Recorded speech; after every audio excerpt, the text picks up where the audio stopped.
Thank you so much for joining us today. I am Caroline Player, and on behalf of the Georgia Tech Alumni Association, I welcome you all. We are in for a treat today as alumna entrepreneur Lara Hodgson guides us through this conversation on customers. Let me give you a little bit of background about Lara. She is president and CEO of Now Account and has launched product and service businesses, raised capital, and served in executive management roles with Nourish, a patented consumer product for children, Insomnia Consulting, an infrastructure development company, Dewberry Capital Corporation, a $400 million private equity firm in which she was founding principal, Dunk, a performance footwear and apparel brand, and IXL, an internet development company. Lara has extensive experience in brand development, corporate strategy, business development, marketing, and operations. Lara has worked with companies such as Nike, Coca-Cola, Home Depot, Keds, and others. Lara received an MBA from the Harvard Business School and a bachelor's in aerospace engineering with highest honors from Georgia Tech, where she was a scholarship member of the varsity track team, was named one of the top 20 students in the U.S. by USA Today, and was selected to study in Japan with the U.S. Department of Defense. Lara also served as ambassador to Lebanon for the 1996 Olympic Games. Lara is an adjunct instructor in graduate finance classes at Georgia Tech's Scheller College of Business and serves as a founding board member of Atlanta Heights Charter School. She's also served on the boards of Flag Bank, Society of International Business Fellows, Central Atlanta Progress, and Georgia Tech's Alexander Tharp Fund. Lara is a member of the Leadership Atlanta Class of 2004 and Leadership Georgia Class of 2005. She was recently honored by the Georgia Tech Athletic Association with the Total Person Alumnus Award and by the Georgia Tech Women in Engineering as Alumnus of the Year. Lara is a member of the Georgia Tech Young Alumnus Hall of Fame and is internationally recognized as a speaker on innovation and creativity. So we're very lucky to have Lara here today. Thank you so much. And just as one quick matter of housekeeping, our presentation will be about 45 minutes. Then we'll open up the chat for Q&A. So definitely plan on participating in that. The chat window can be accessed in the upper right-hand corner. You'll see a chat sort of icon there.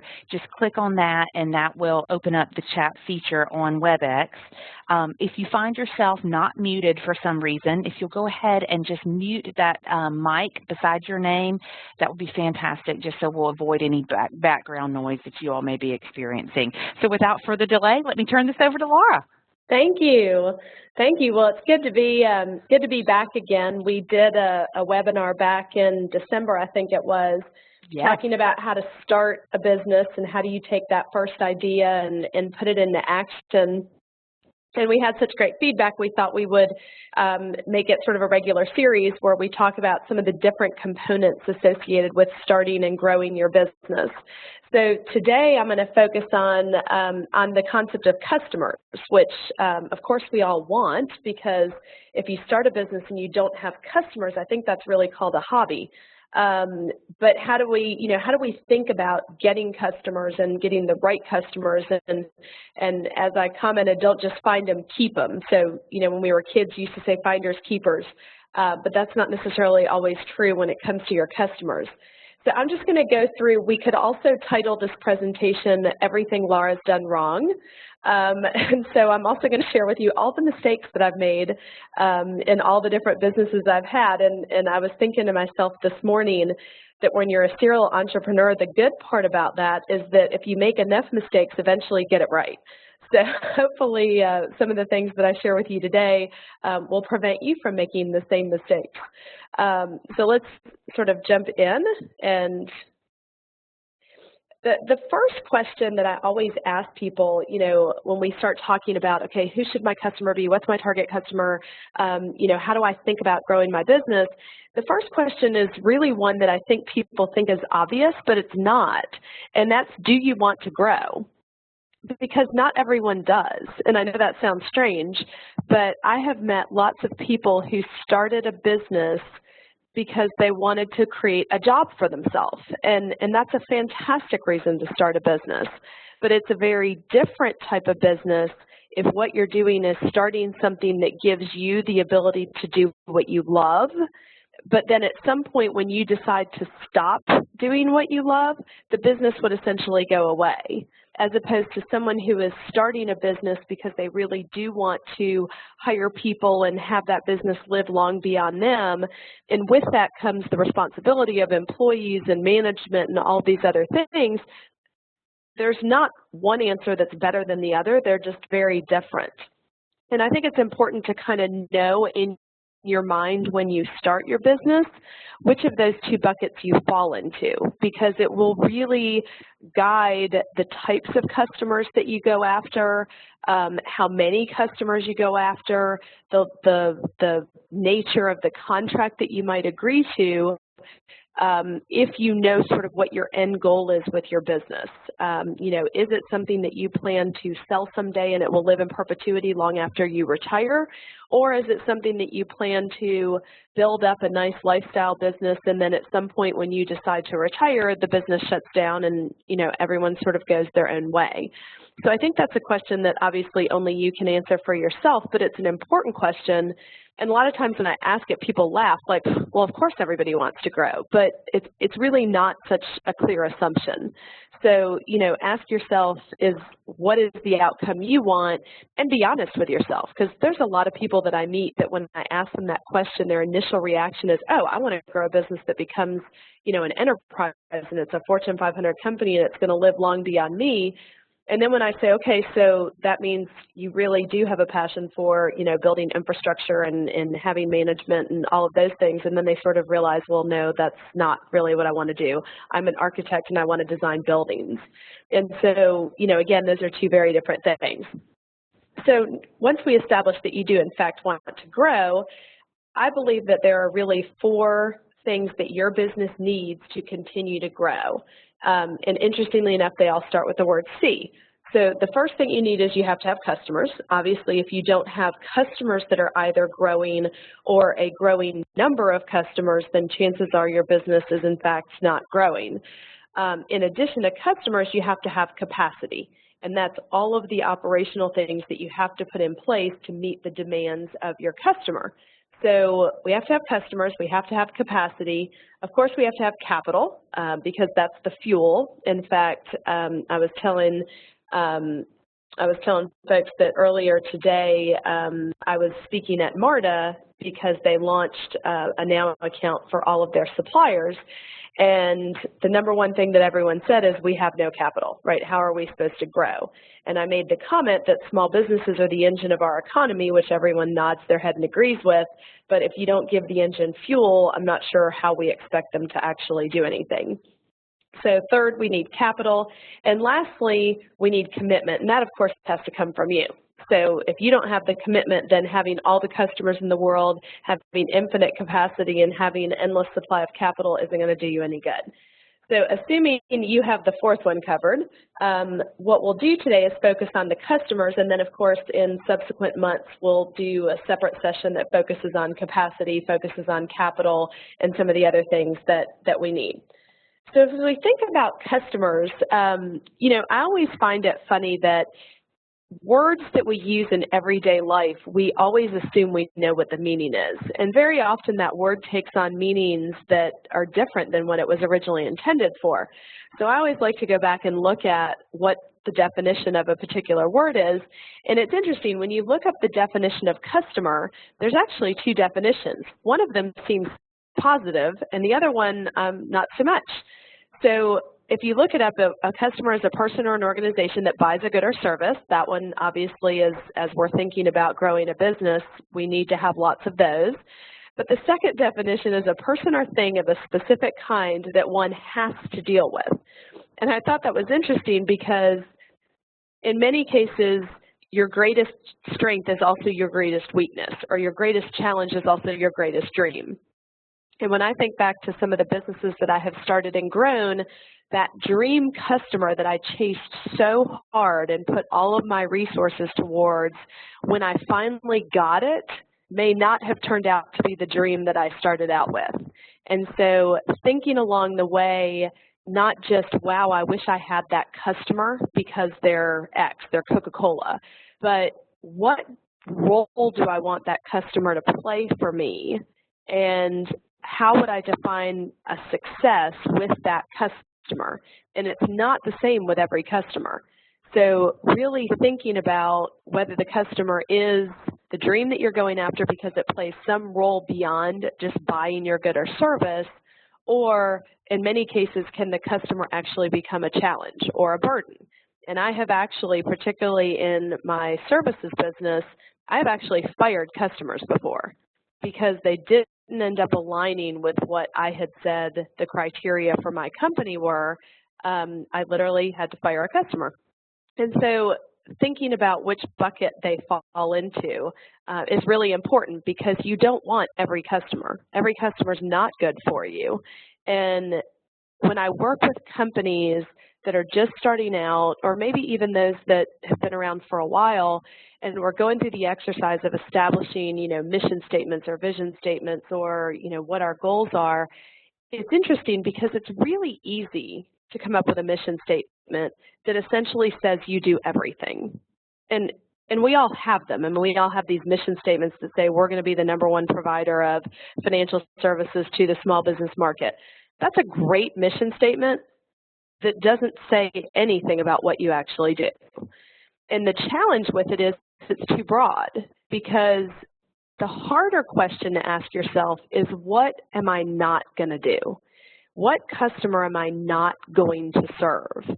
And if you can articulate that, if you can articulate the customer that you absolutely are not going to serve, then it becomes much clearer to define who you are going to serve. But if you start with just the who am I going to serve, you can use such vague language that you essentially end up saying you're serving everyone. And that's why it's easy, because you come up with a statement, it looks good, you put it on your wall, everybody moves forward, but you haven't really done the hard work to say, who am I not going to serve? So one thing I would challenge everyone to do is think about, if you're struggling to define who your customer is, change your exercise and define who your customer is not. Because once you can do that, it might give you some clues as to how to articulate who your customer really is or who you want it to be. The next thing that I think about is that sort of initial stage before your first customer.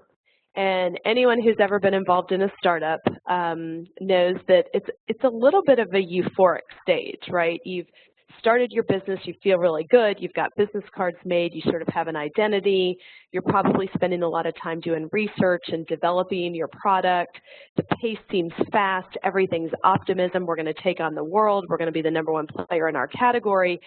The challenge is that you can get stuck in that phase of your business literally forever. And it's sort of like, I have a 9-year-old son who absolutely loves the Percy Jackson series, and if you've ever read them, there's also a book, or there's also movies that came out. But in one of them, the kids, these demigods, end up in a hotel in Vegas where they are stuck for months or years, and they don't even know that they're there, right? They think a day's passed, but really years have passed. And they're happy as can be, and it's sort of euphoric, and it's like utopia, but they don't realize that they're stuck in time. And I kind of feel like that's the feeling you have when you first start your business, because if you're not careful, that startup phase can last forever. And it's great to talk to new customers and get praised for what a great idea you have, and everyone's very excited about it, but none of that makes you money. And none of that actually makes you a profit. It's just, it makes your ego feel good. But if you don't eventually sort of get down to the brass tacks and start actually doing something, you can sort of get stuck in that phase forever.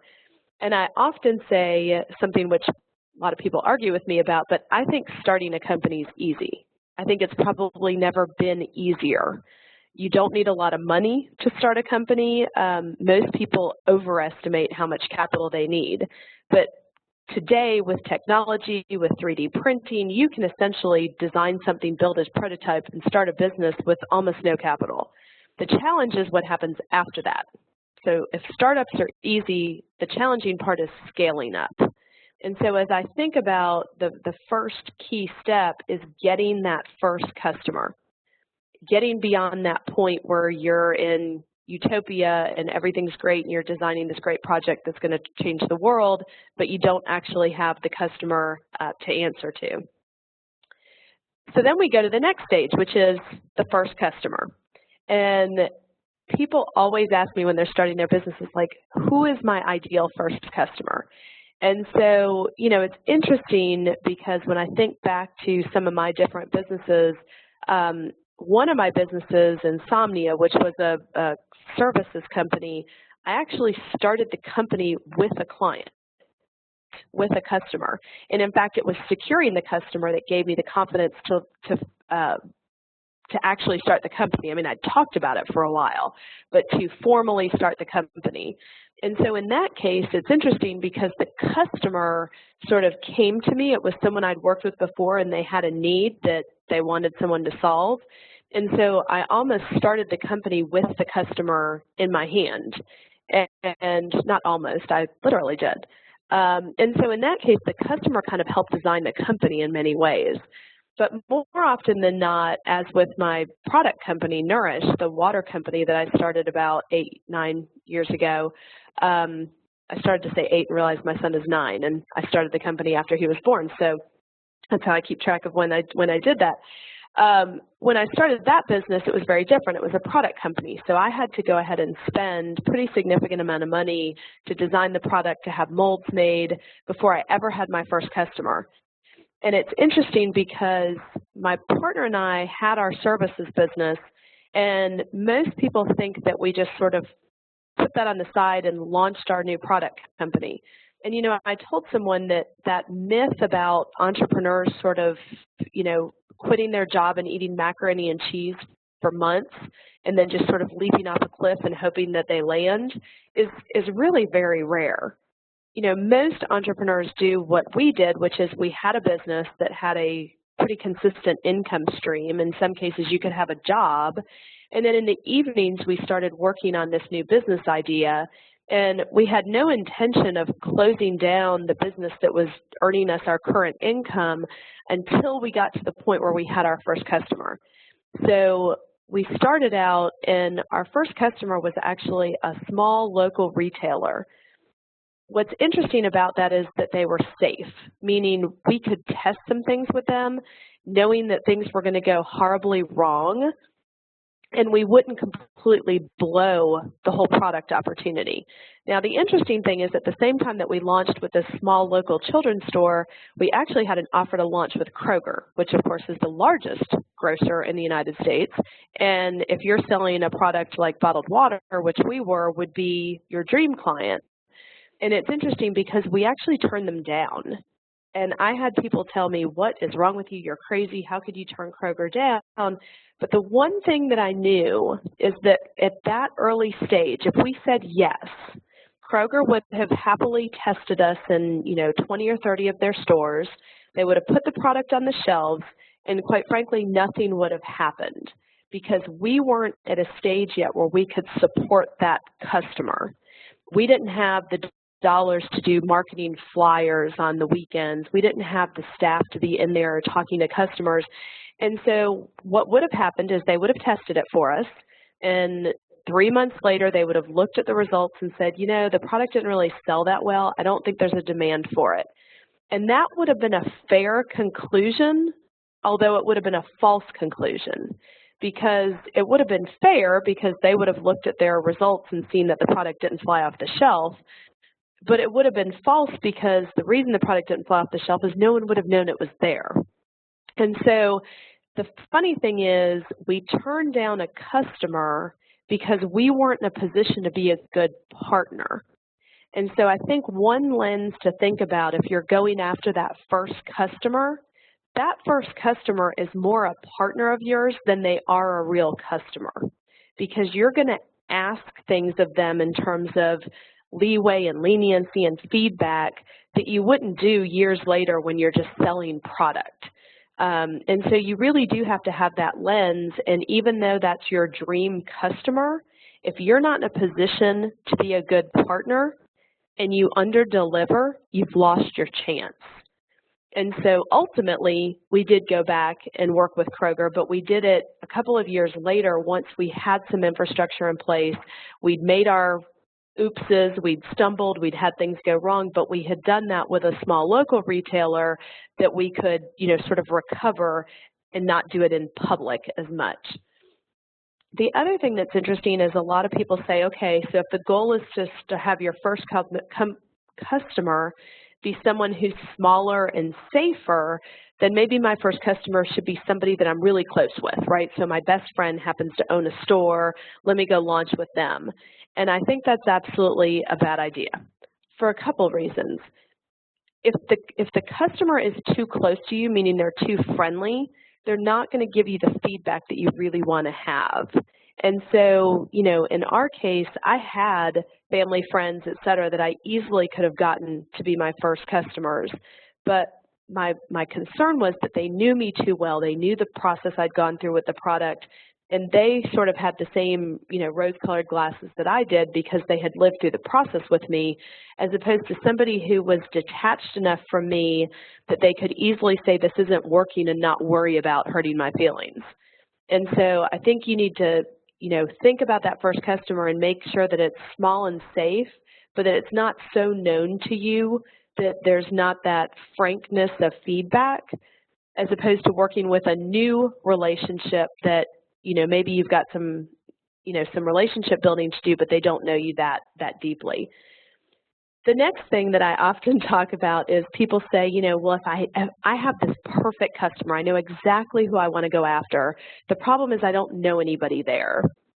And that has never stopped me from getting into the channel that I want to get into. When I first decided, now, you know, Nourish was far enough along that we wanted to get into Whole Foods, I didn't know a single person at Whole Foods.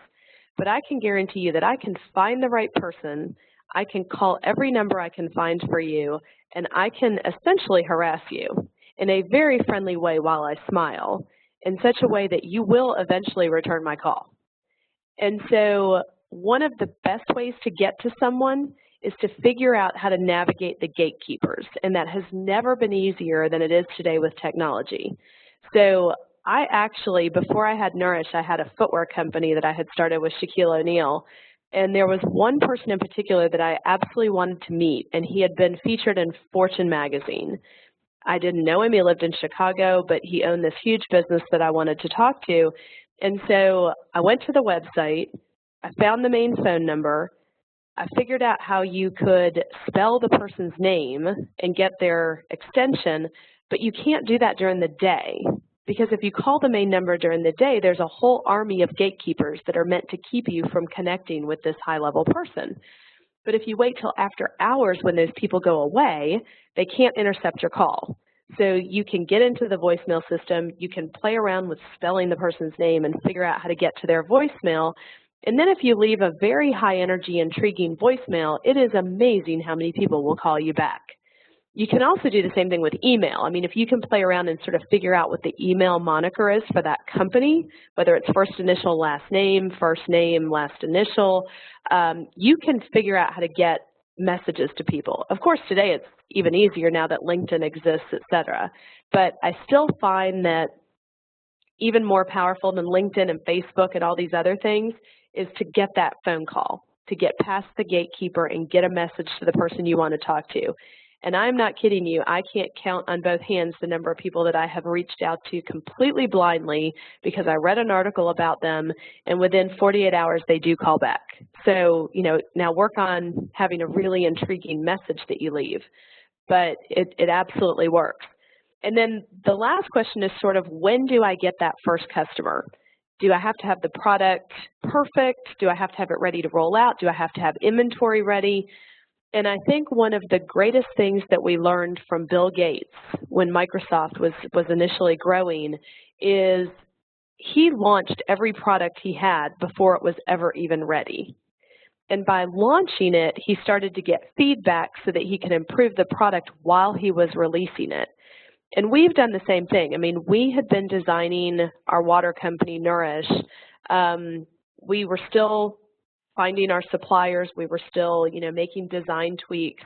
And I happened to have the opportunity to meet with the folks from Parity Shops, which, you know, do all the little newsstands in airports. And interestingly enough, that was not my strategy to launch. I was still focused on local retailers. But when I met with them, they said, you know, we love your product. We'd like to start in the Atlanta airport. And at first I thought, okay, well, that's local, But then I started to realize that if I sold my product in the Atlanta airport, the one thing I knew is that wherever it went, it was not going to stay in Atlanta, which meant that essentially I was going to be growing nationally as opposed to regionally. And so I sat down and met with them, and they said, this is how many we want to order, and we're going to build this into, start in Atlanta, take it to 30 stores. And I remember calling my business partner and saying, guess what, we're going to launch with Parity. And she's like, Laura, we don't even have the product yet.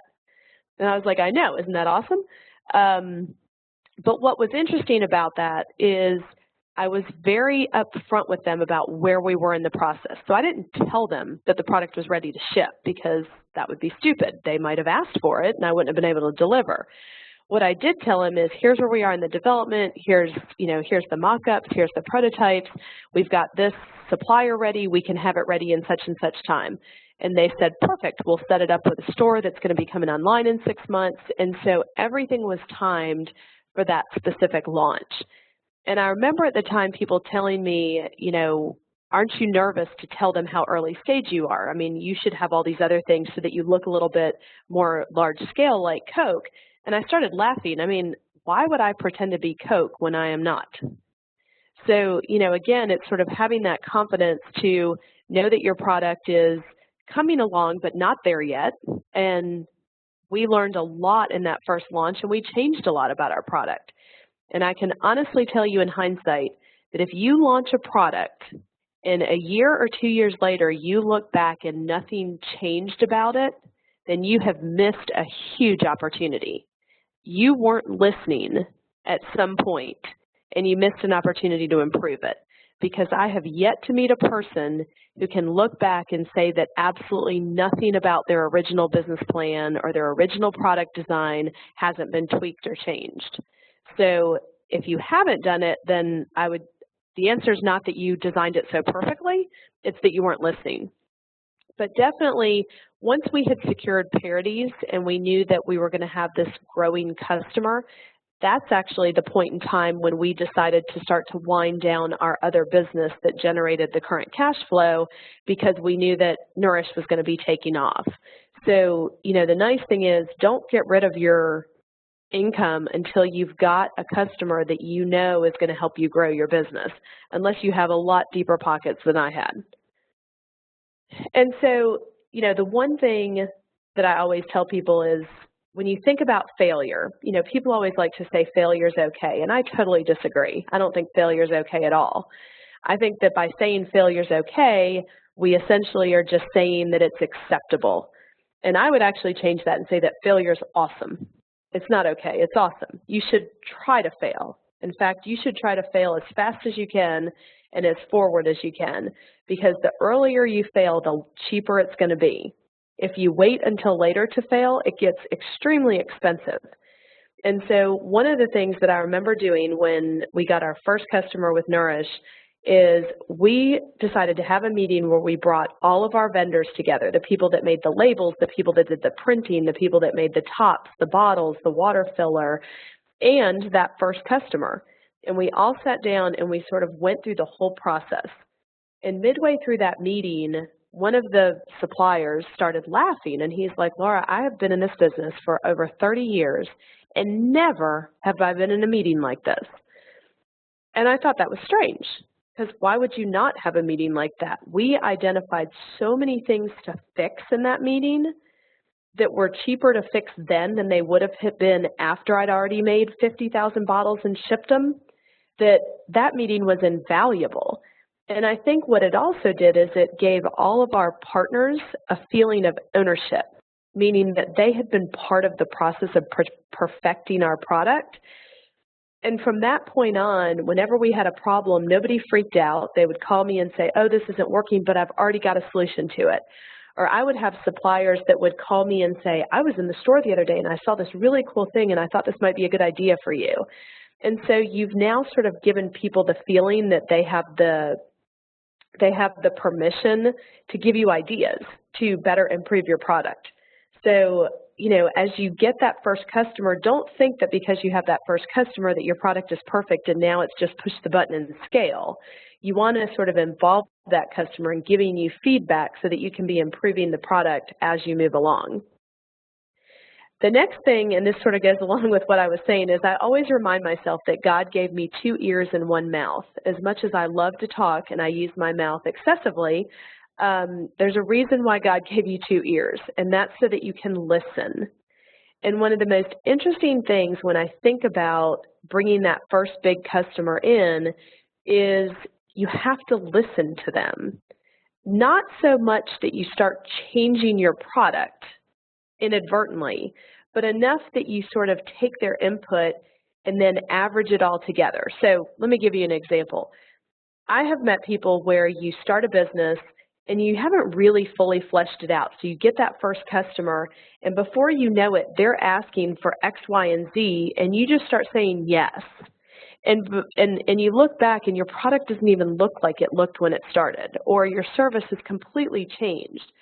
And you never tried it the way you had it initially. So you don't know if it's an improvement, you just know you started changing things. And what I always tell people is that's very different than taking feedback from the customer, listening to it, digesting it, and then over time incorporating it into your product. In the image I used to have a basset hound for a dog. And if you took my basset hound for a walk, never would you walk in a straight line, because everything he smelled, he went towards. So if you charted your path, it was a zigzag, right? It was like off to the right, off to the left, off to the right, off to the left. To me, that is taking each thing that you hear from the customer and completely changing your business. And you'll end up schizophrenic, and you won't know what worked and what didn't. And you essentially will sort of lose the integrity of what your product or service was. On the other hand, if you took each of those points, like if my dog walked in a line and each of those scents came to him and he sort of adjusted carefully as he went, that would be the more appropriate way to do it, as opposed to zigzagging across to every little smell, but instead taking all the different smells and sort of averaging them and then adjusting your course appropriately. So I think the key is to listen, but to listen and think and digest before you act. Because if you're just listening and acting, then again, you'll just be changing your product every day or your service, and you won't have a clue who you are anymore. But do remember that you have 2 ears and 1 mouth. And so the way I sort of sum that up is that you would be confidently authentic, meaning know who you are and what your service is and what your product is, because it's what got you there, and be confident about that, but also just be honest about where you are in the process. So me pretending to be Coke is silly. I'm not Coke. I'm 2 people, filling water at a spring down in Hamilton. Time, I was confident enough that my product had such possibility that I was willing to, take on some big projects and get feedback. And some of that feedback I incorporated, and maybe I adjusted my closure, I adjusted the label, but I didn't, I could be in a meeting and somebody said, oh, you should change your top so that hockey players could use it. I mean, I didn't run out and do that. So, part of it is kind of thinking through that. With my current company, Now Account, we also see that everywhere we go. I mean, today we were with all of Marta's suppliers.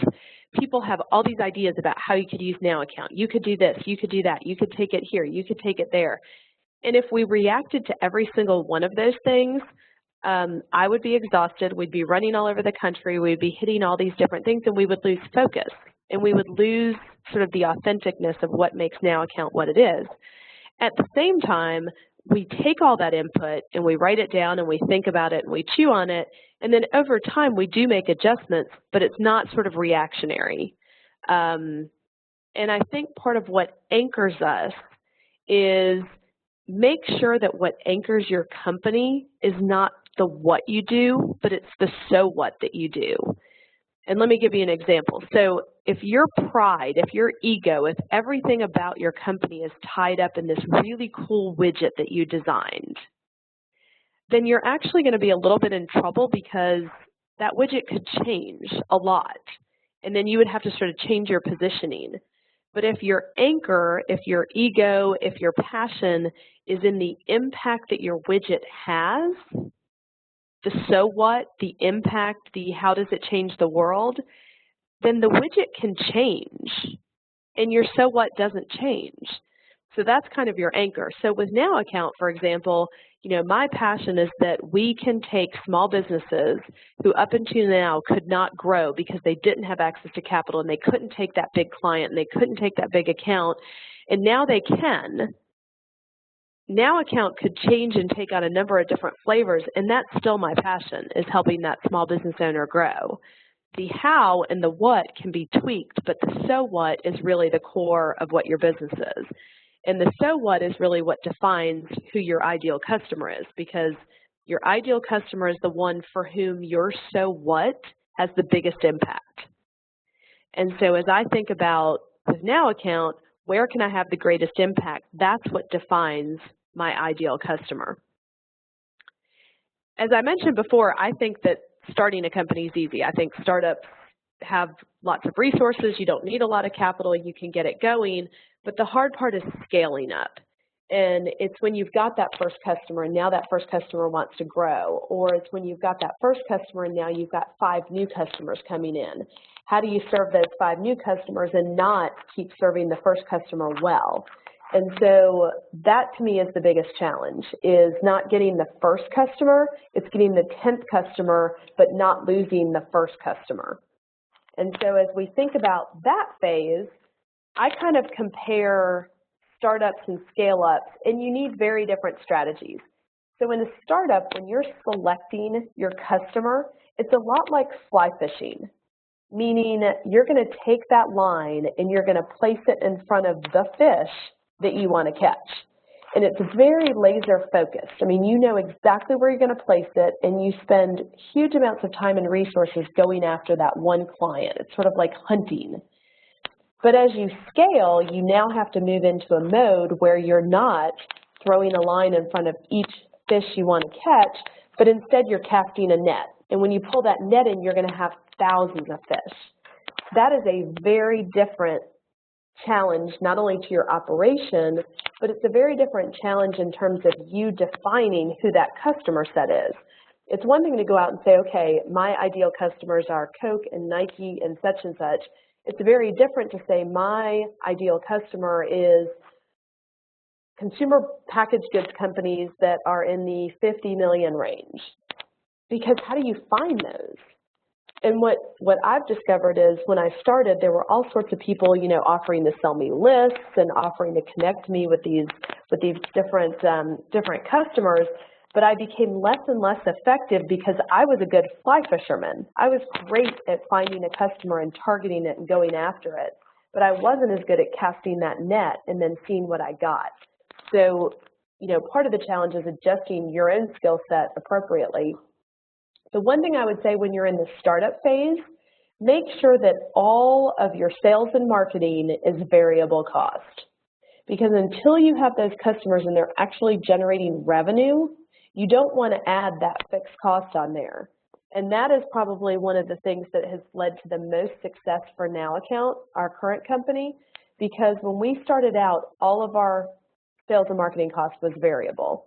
And I'll tell you how we did that. It's actually the last line on this slide, and it was using influencers. So I'll go ahead and mention that one just because, I know engineers are serial, but we can jump to the bottom of the slide.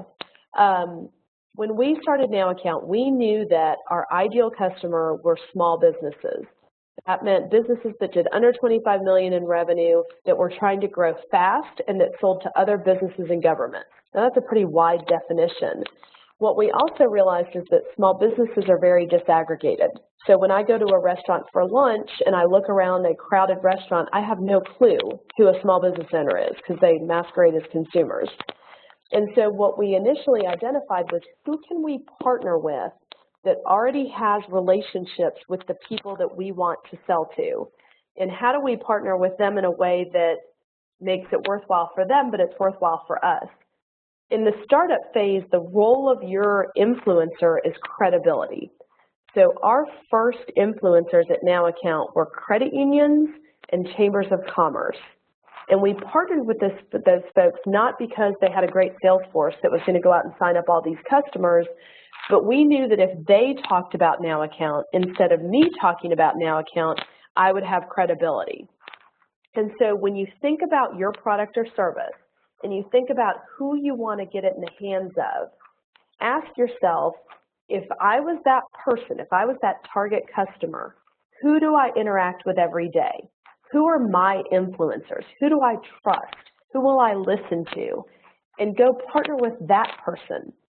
And it can take a wide range. I mean, if, in my case, since I'm looking at small businesses, you would say, well, who does a small business owner trust? Well, maybe their banker, maybe their CPA, maybe their attorney, maybe the credit union that they bank at, maybe a company that they get software from, like QuickBooks. Shoot, maybe it's Georgia Tech, maybe they're an alumnus, and that school is a good source of aggregating small businesses. Maybe it's Sam's Club, right? I mean, small business owners always have to go and buy their paper towels and their toilet paper and the hand soap that they use at their office. Maybe Sam's Club is a great partner because they aggregate millions of small businesses. So kind of ask yourself, where do those customers spend their day and their brain power? And that's who you want to sort of attach yourself to.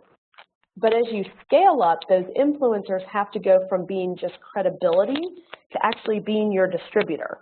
So some of my early influencers that have been great at credibility are not great distributors because they don't have a sales force, they don't have reach.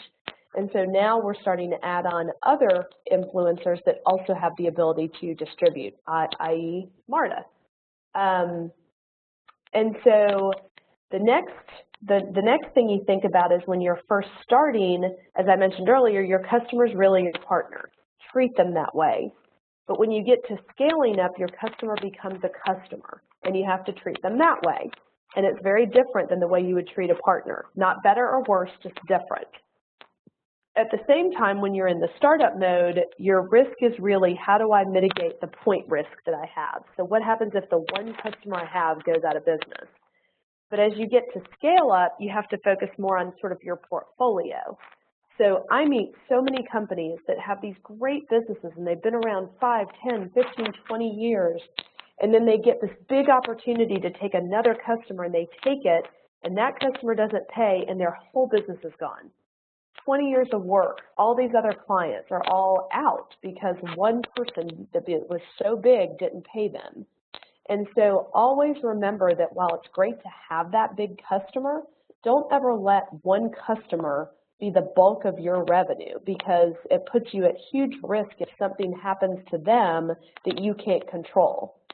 And then the last thing I would say is when you're in the startup phase, you, of course, lack resources. You don't have a lot of money, you don't have a lot of time, you don't have a lot of employees, and that is the greatest gift you will ever have.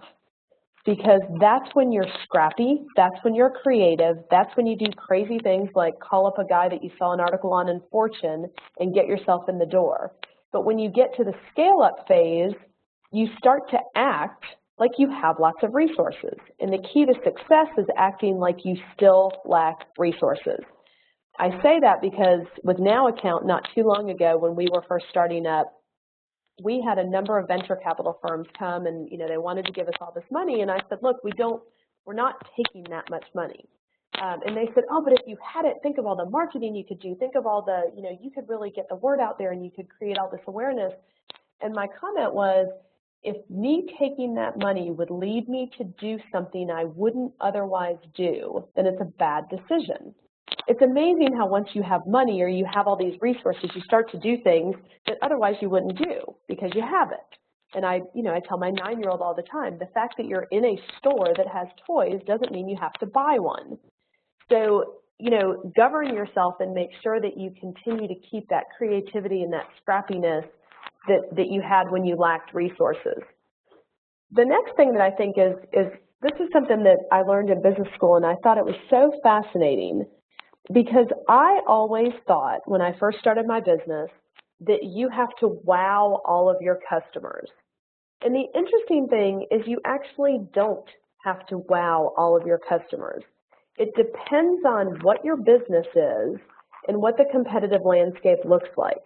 So for example, there are businesses that the value you get in just delivering the basics is huge, but the additional value you get by overperforming is small. So if you think about the green line on this chart, if your goal is to get from the left to the right and to go up, the growth is all on the left-hand side. That's just getting them to being satisfied.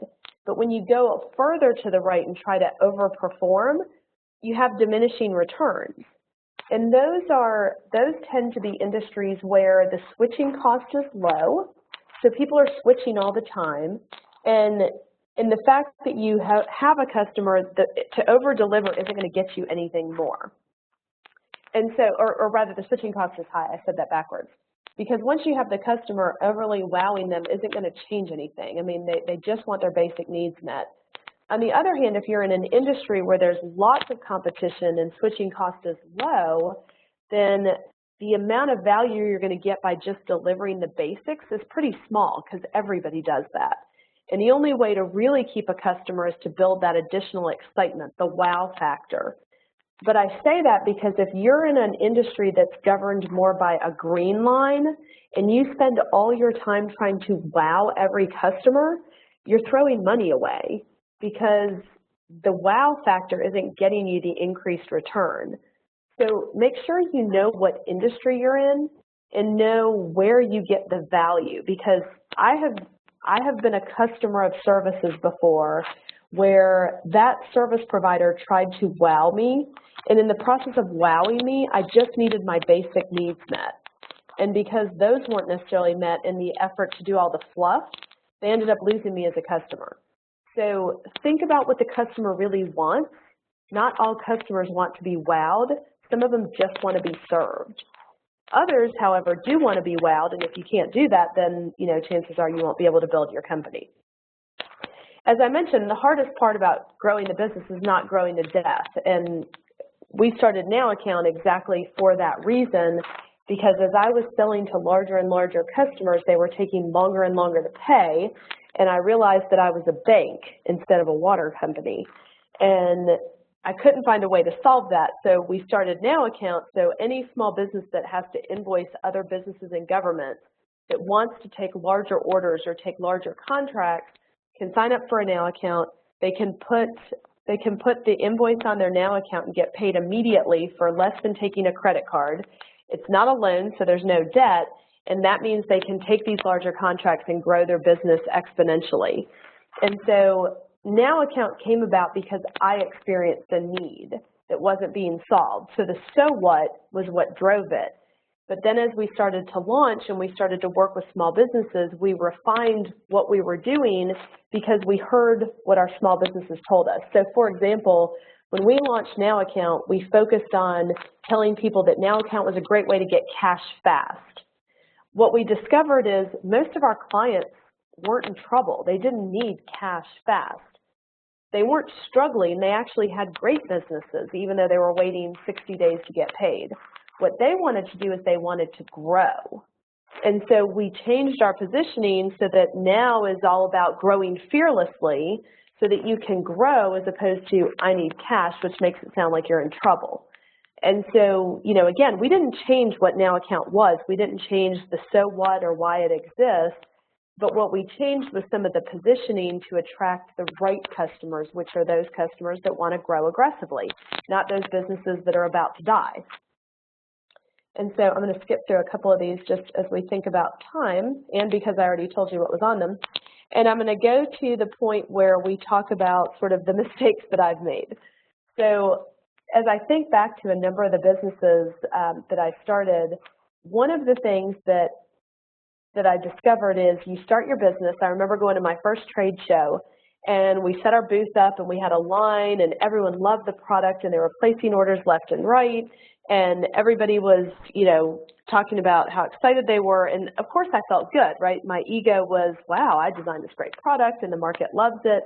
And so we started taking orders, and people started filling out orders, and a few of the smaller customers gave us credit cards, but most people just said, invoice me, here's my address. And we came back from the trade show, and we had all these orders, and we got so excited that we started packing product, and we started shipping. And it wasn't until later that we discovered that not all of those people were going to pay us. And we had no way of knowing which customers were going to pay and which ones weren't. Because again, we were a startup. We didn't have big credit bureaus. We didn't know how to underwrite these customers. The way I decided is I was like, oh, I've heard of that company before. We can ship to them. But then I reminded myself that we'd all heard of Kmart at one point. So one of the biggest challenges that you have is knowing who to sell to. People will smile at you and tell you have a great product, you'll ship it to them, and they will not pay you. And it is an awful feeling to realize that there's nothing you can do about that. And so, again, I struggled with that for years. That's actually what led me to start Now Account, because with Now Account, when you put an invoice on your Now Account, if the customer doesn't pay, Now Account takes the risk. So, finding a way to not only get access to capital, but mitigate your risk, because countless businesses have gone out because they thought they were going to get paid and they did not. And if you have that as your problem, then for sure check out Now Account, because we can help you there. The second thing is don't get enamored with Hollywood.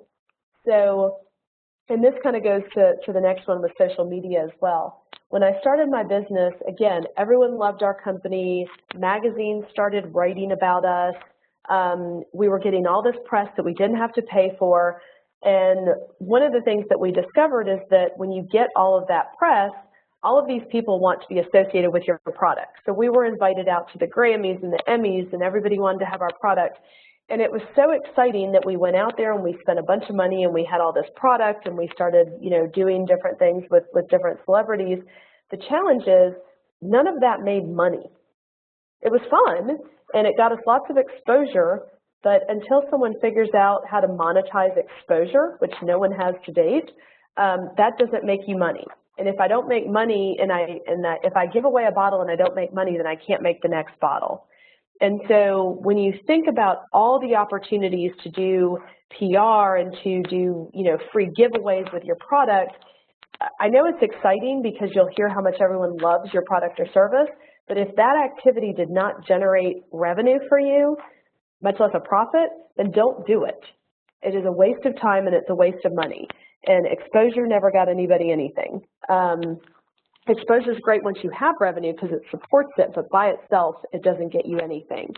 And I found that, well, actually, one aside, one thing I did do right when it was associated with that is when we started getting all these magazine publications writing about us, people would call and ask us, like, do you want people to go to your website and order the product? And initially I thought yes, but I quickly realized we were not going to have the infrastructure to support lots of orders every day.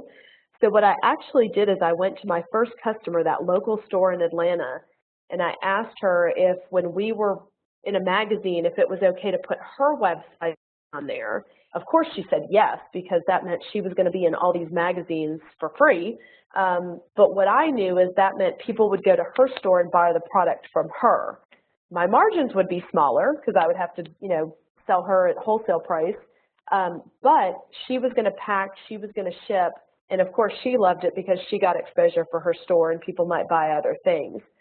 So the one thing that I did do well there was, again, use my first customer as a partner, and she became my partner in all of the PR and marketing that we did.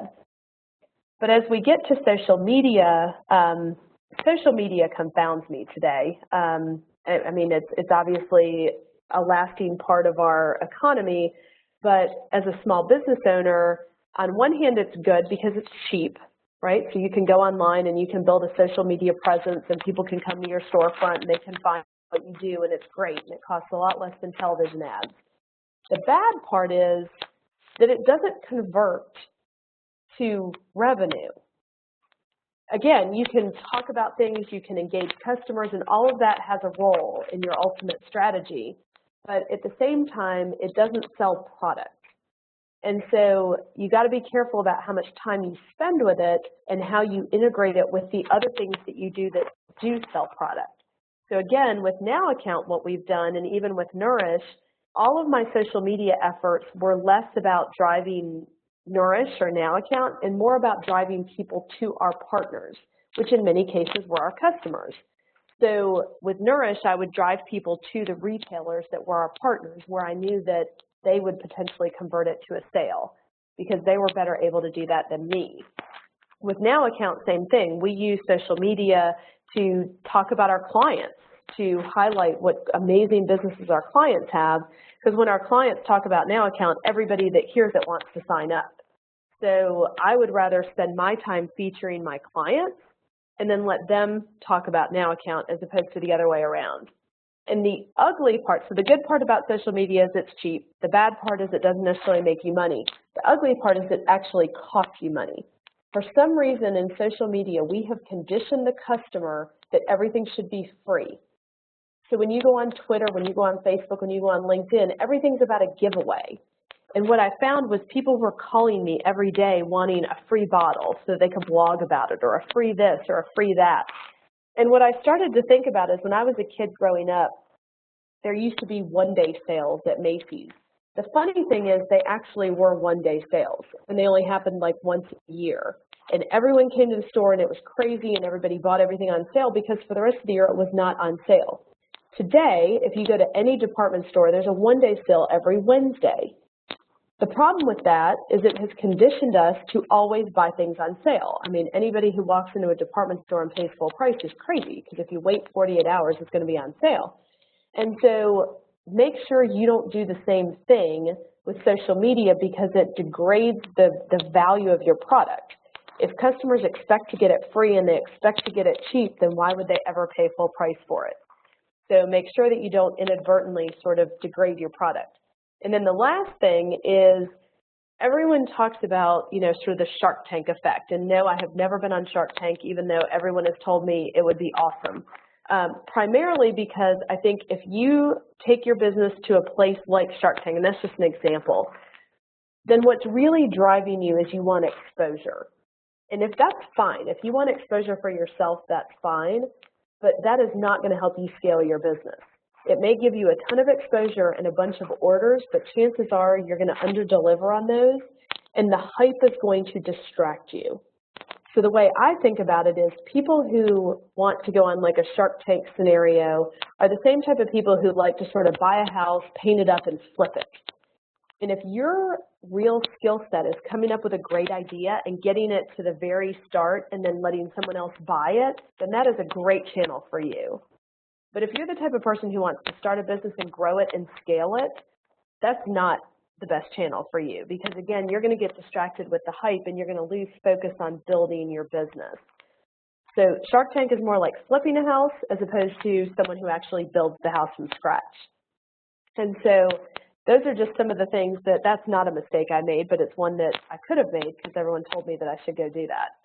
And I didn't, and I'm absolutely so glad that I did not. So as we get to the end, it's probably right at, or a little beyond, I did want to leave some time for questions. So I'll open it up for questions.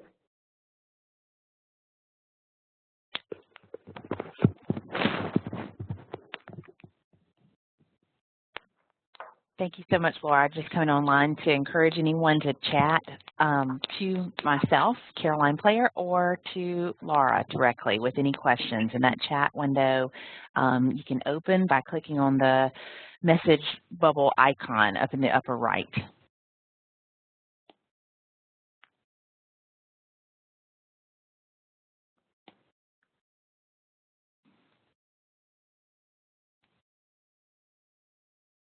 Nobody has any questions? I mean, I nailed it, right? I answered every question you could possibly have. Oh, I do have one come through, and you may see this, Laura. Okay, could you elaborate on how you got past blockers when attempting to establish contact? Yeah. So seriously, I literally I read an article about somebody. I wanted to talk to that person. It's actually, you know, someone who's on like the board of the New York Stock Exchange. So nobody ever talked to this person. I knew his name. I went to the company website. I found the company's main number, which is usually, you know, comes into sort of an operator type person. And I knew that if I called during the day and I asked for that person I wanted to talk to, they would, of course, transfer me to some assistant who would ask me who I was and how I knew him. And I wouldn't have an answer, and I'd get stopped, right? They'd say, well, we'll take a message or what have you, and it would never get to him. And so what I did is I waited until after hours, till the evening, and I called that number. Well, once the switchboard's gone, you end up with a voicemail, right? And they'll say, thank you for calling, you know, Amico Corporation. If you'd like to, if you know your party's extension, enter it at any time. If you use our spell by name directory, you can get to such and such. And so I did. I just started spelling the name, And sure enough, that person's mailbox came up, and I clicked on it and I left a voicemail. And, you know, the interesting thing is even some of the most senior people who, of course, have assistants that, you know, protect them from crazy people like me that want to talk to them, they all still have their own voicemails. And so, yes, sometimes their assistants will check voicemail, but in many cases, they still check it themselves. I know I check mine. So there's ways to kind of get around people like that. The other thing I've done with my product is I have found someone's mailing address. I've put together a really interesting package with like samples and things like that, written a letter, and mailed it to multiple locations to get to them. And that's actually how I got into Whole Foods, because I found the buyer, and I mailed her a package that was going to show up that was really neatly packed, that was different than anything she would have gotten, and in it was my note, because I knew she'd never answer an email. Lara, we've got a few questions actually, some that may come into you directly from what I've gotten, but do you have one regarding, have you ever participated in any of the ATDC programs with Georgia Tech? Have any of your companies ever gone through ATDC? Well, yes and no. So Now Account is we're a member of ATDC. We've never been physically located there, you know, because ATDC has some companies that are physically there and share space, and then other members that have their own offices. We are a member. My business partner, John Hayes, was actually one of the people that helped start the ATDC, and every single one of his companies has been a member of ATDC. I think it's fantastic. I think every state in this country wishes they had something like the ATDC. Great channel. The only thing I'll add about the ATDC is it tends to be technology focused. So for example, with Nourish, I didn't do it because it was a water company. It wasn't a technology company. And that's one thing that I hope that Atlanta starts to do better, is to find ways to help companies that aren't necessarily technology driven. Okay, so one person says, you said not much money is needed at the first stages of the startup today. What about the money needed to build a prototype, which could even be more expensive than the final product? So be very creative about what you call a prototype, and it obviously depends on what product we're talking about, whether it's, you know, a highly technical product or whether it's a, you know, lower technical product. So with my bottled water, for example, for me to make the molds, to make one of those bottles, let's see, the bottle mold was about $15,000. The molds for the 4 pieces that went on the closure were $60,000 or $70,000 each. So you're talking about, you know, you're probably spending $500,000 to make molds, and you haven't even sold a piece of product yet. And that was scary. That would have meant I would have had to go out and get VC capital and give away half my company, which I didn't want to do. And so, to be honest, I actually used like a rapid prototyping 3D printer just to build a really rough mold of what it would look like. It was not pretty. It was like milky white. It looked, you know, not at all what it was supposed to look like. But it was enough to give the customer a sense for how big it would be, what it would feel like. Shoot, I've even made prototypes where I've duct taped stuff together before. Enough to show somebody a concept of what it would look like. And if you can do that and get your first customer interested, then that's a very different proposition to go out and, you know, either get friends. I ultimately ended up with some friends and family that said, you know, let us put some money in to make the first molds, and then we'll go from there. Do you have time for one more question? Sure. Okay. What can you do as a solopreneur to land a first customer that will give you the first opportunity without the credibility of an established company behind you? Yep. So I honestly think back to, you know, my very first day when I started, and your initial thought is that you're lacking something, right? You don't have the credibility. You're not an established company. But I would flip that around and say you actually have something. You don't have a history, which means you're a fresh slate. And people get intrigued with opportunity. So, you know, part of it, like even this morning when we were doing our launch with Marta, you know, this one guy came up, he's like, oh my God, you're so passionate about what you do. I don't have a clue what you do because you haven't told me yet, but I already want to buy it. And, you know, part of it is you have to represent your product. So change your mindset. That first day when you start with no experience is actually a great day because you're fresh. You haven't done anything wrong yet. You have no blemishes on your record. Nothing's failed yet. And so you're the epitome of optimism.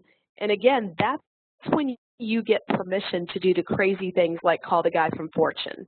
It's actually harder once you're an established company to be kind of renegade like that because you have to sort of walk between the guidelines. But when you're just starting out, all bets are off. You can do anything crazy you want to, and people will find it endearing. One final thing. Can you elaborate on how you made the decision to move from an existing business and revenue stream into another business? Yeah, I had a customer. So, I mean, literally, I kept the business going that had current revenue stream until I had a commitment from, in this case, Parity Shop, that they were going to put it in multiple stores. So I didn't have the money yet, but I knew that, number one, I was going to need to dedicate more time to it because I had a real customer that I now had to deliver for as opposed to only being responsible for myself. But secondly, that's when the business to me became real. Before that, it was still that sort of utopia R&D. It could close tomorrow if I decided to close it. But the minute I'd signed Parities, I had a commitment to deliver, and that's what gave me the confidence to shut down my other business. Got it. Well, that takes care of all the questions, and I know we're a little over time, and thank you all for your participation, and Lara, especially to you for your guidance and leadership today, and for everyone on the line. If anybody has any other questions, you can email me at Now Account. Wonderful, wonderful, and we'll hope to see you all next month as well. Sounds good. All right, thanks, Lara. All right, bye. Bye-bye, everyone.